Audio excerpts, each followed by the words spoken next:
આધુનિક અને મજબૂત પુલનું નિર્માણ. ભરૂચમાં બુલેટ ટ્રેનના રૂટ પર 100 મીટર લાંબો પુલ તૈયાર કરાયો. અમદાવાદ મુંબઈ વચ્ચે બુલેટ ટ્રેનના રૂટ પર ભરૂચ નજીક 100 મીટર લાંબો સ્ટીલનો બ્રિજ તૈયાર કરી દેવામાં આવ્યો છે. લગભગ 1400 મેટ્રિક ટન વજનવાળો આ પુલ 14.6 મીટર ઊંચો અને 14.3 મીટર પહોળો છે.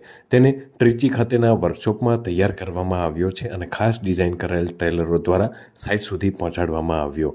પુલને 84 મીટર લાંબા લોન્ચિંગ નોઝનો ઉપયોગ કરી અને લોન્ચ કરવામાં આવ્યો છે, જેનું વજન લગભગ 600 મેટ્રિક ટન છે.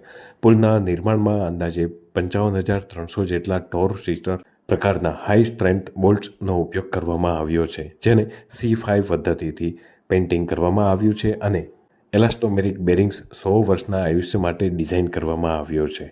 પુલનું એસેમ્બલિંગ કાર્ય સ્થળ ઉપર જમીનથી 18 મીટર ઊંચાઈએ તાત્કાલિક ટ્રેસલ્સ પર કરવામાં આવ્યો હતો અને તેને 2 અર્ધ સ્વસંચાલિત જેક્સની આપમેળે કાર્ય કરતી પદ્ધતિ વડે ખેંચવામાં આવ્યો હતો, જેમાં દરેક જેકની ક્ષમતા 250 ટન જેટલી હતી.